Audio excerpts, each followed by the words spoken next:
Алькатрас – одна из самых известных тюрем в мире. Маленький остров посреди залива Сан-Франциско, голая скала, на которой стоит неприступный форт. Тюрьма проработала 29 лет, но все это время вселяла ужас в людей, которые мало чего боялись. Это были гангстеры, убийцы и похитители людей. Сюда отправляли самых страшных преступников Америки, уже без претензий на перевоспитание, которые существовали в других более мягких тюрьмах. Считалось, что сбежать отсюда невозможно, но, конечно, люди все равно пытались это сделать. Днем 27 апреля 1936 года Джозеф Боуэрс, заключенный номер 210, кидал мусор в топку мусоросжигателя во внутреннем дворе тюрьмы. Внезапно он бросил тачку, которую увез, и побежал к забору, не обращая внимания на окрики. Ему даже удалось перелезть через забор. Затем раздался выстрел. Заключенный номер 210 упал с обрыва, пролетел 15 метров и разбился на спине. В каком-то смысле он добился своего, умер за пределами тюрьмы. Такой была первая задокументированная попытка бегства из Алькатраса. Всего их будет 14, и все, кроме одной, провалятся.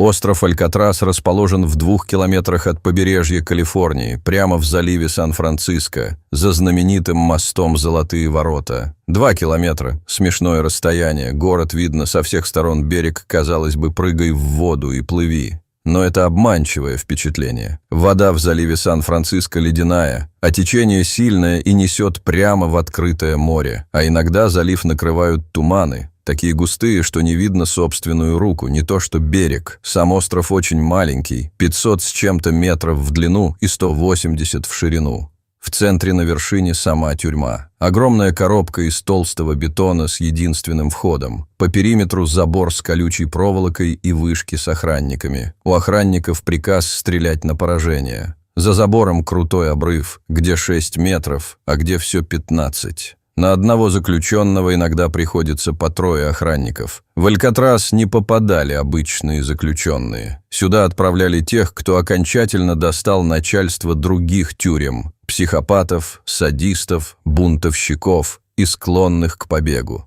В американских тюрьмах очень быстро распространились зловещие слухи про остров. Все знали, что делают в Алькатрасе – бьют, пытают, заставляют спать на холодном полу и так далее.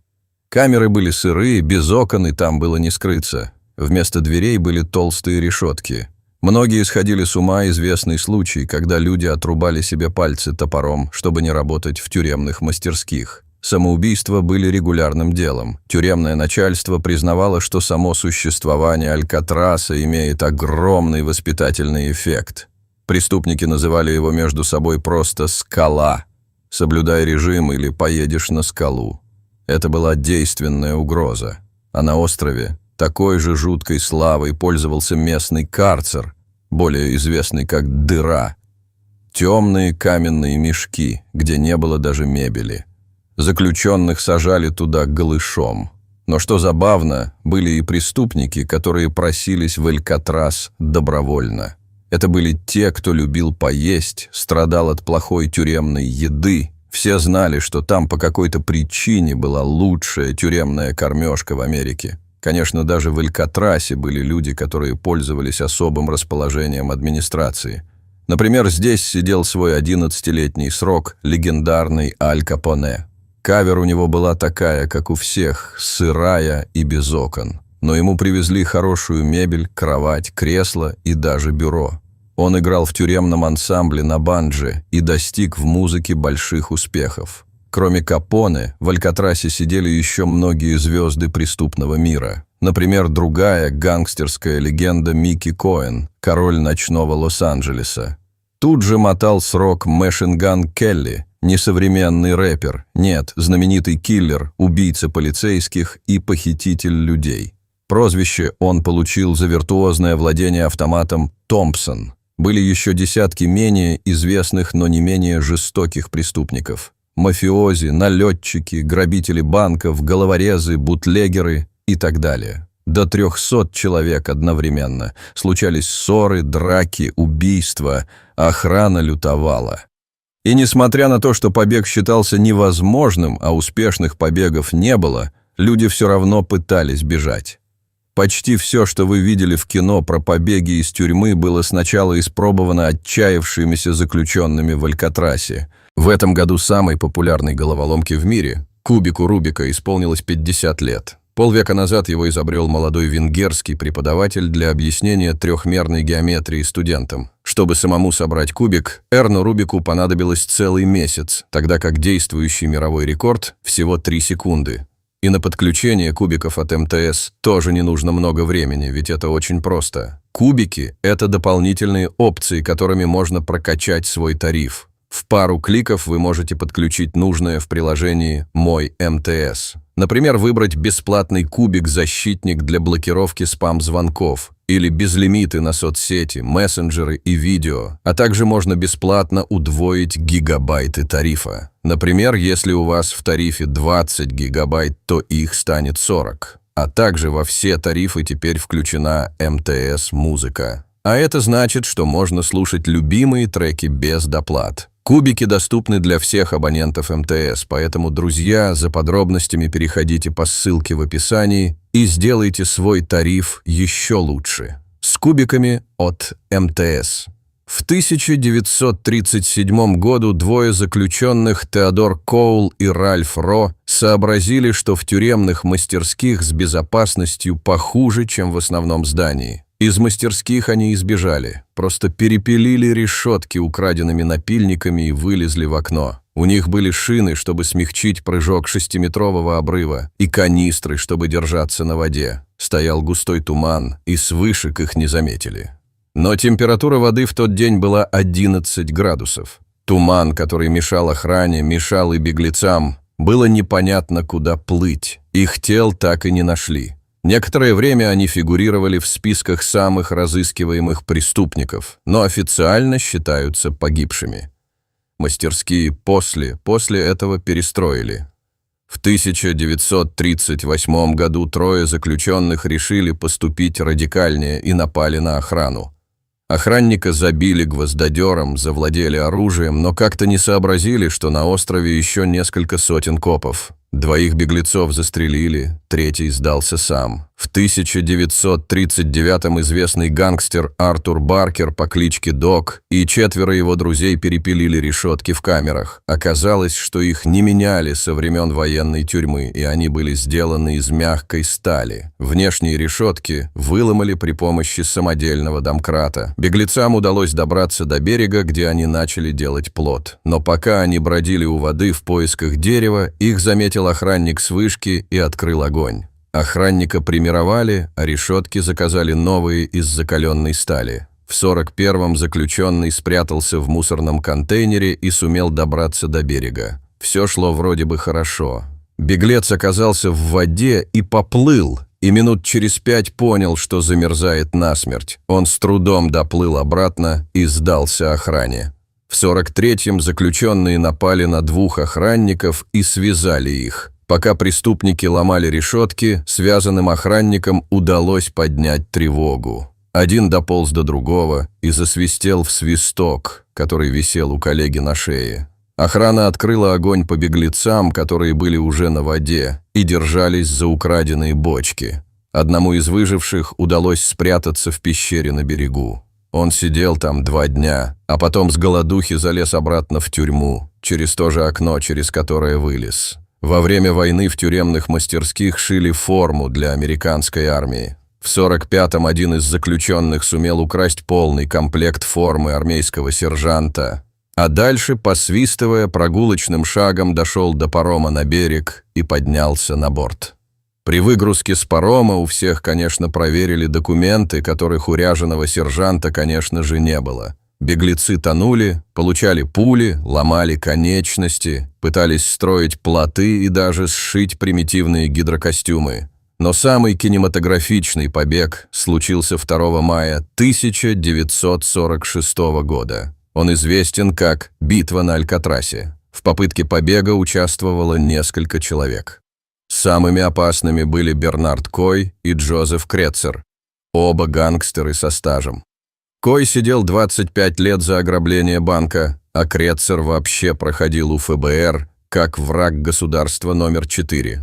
Кой долго-долго изучал маршруты патрульных, пока не выучил их в прямом смысле наизусть. Еще он заметил, что галерею, которую патрулирует вооруженный охранник, отделяет от заключенных только решетка, и просветы между прутьями в ней довольно большие. В Деникс в блоке было 2 охранника – безоружный и вооруженный. Безоружного отвлекли и придушили, пока вооруженный был в другой точке своего маршрута.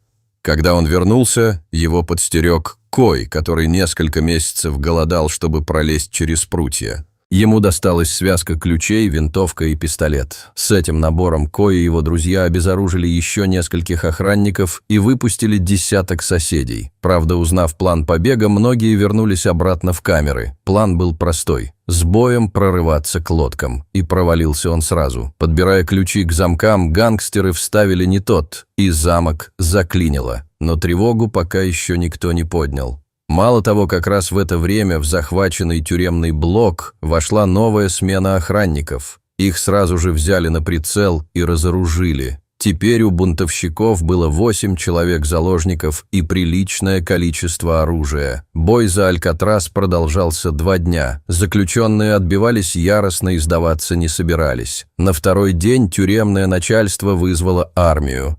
На остров высадились американские морские пехотинцы, которые еще недавно рубились с японцами на Окинаве.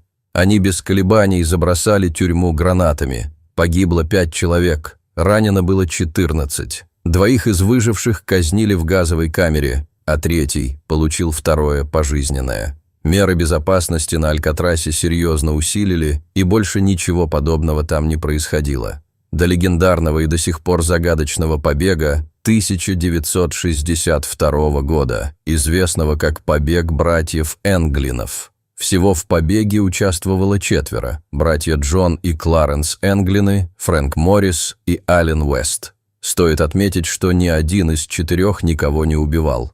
Моррис торговал наркотиками и промышлял грабежом, Энглины занимались взломами и угонами машин, Уэст воровал и сел тоже за угон автомобиля. В Алькатрас все они попали за попытки побега из других тюрем. План разработал Моррис. Он заметил, что в блоке «Б», где они сидели, за бетонными стенами камер есть старые вентиляционные шахты. Сам бетон тоже был очень старым и не очень прочным. Из ложки расплавленной серебряной монеты и мотора от пылесоса заключенные соорудили дрель. В течение года они сверлили стену. Работать они могли час в день, когда по тюремным громкоговорителям передавали музыку. Отверстия маскировали пробками из смеси газет, воды и клея. Уэст и Моррис несколько месяцев выменивали у других заключенных прорезиненные плащи и куртки, из которых шили плот. Из того же газетного папье-маше они сделали тюки размером с человеческое тело и раскрашенные копии своих голов. Причем у голов были настоящие волосы, украденные в тюремной парикмахерской. В ночь с 11 на 12 июня 1962 года начался самый знаменитый побег в истории тюрьмы – Алькатрас. Фальшивые тела накрыли одеялами, на подушки положили фальшивые головы. Братья Энглины и Моррис выбрались в тоннель. Уэст не полез. То ли не успел, то ли струсил. Именно от него мы знаем подробности побега. Вентиляционный туннель был очень узкий, всего метр в ширину. Пришлось сначала подняться по нему на 10 метров вверх, вылезти на крышу, а затем спуститься по трубе. 3 беглецов добрались до воды, надули свой резиновый плот с помощью мехов, которые украли в кружке самодеятельности, и уплыли. Больше их никто никогда не видел. По официальной версии, они погибли в море.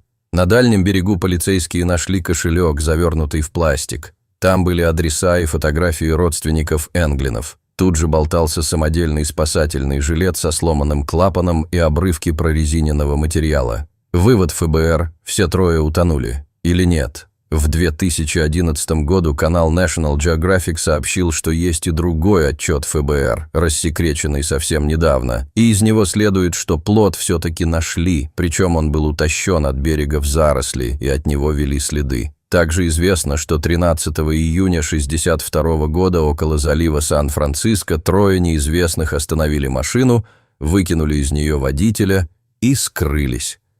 После побега Энглинов кто-то начал регулярно присылать их матери сначала цветы, а потом красивые открытки из Южной Америки.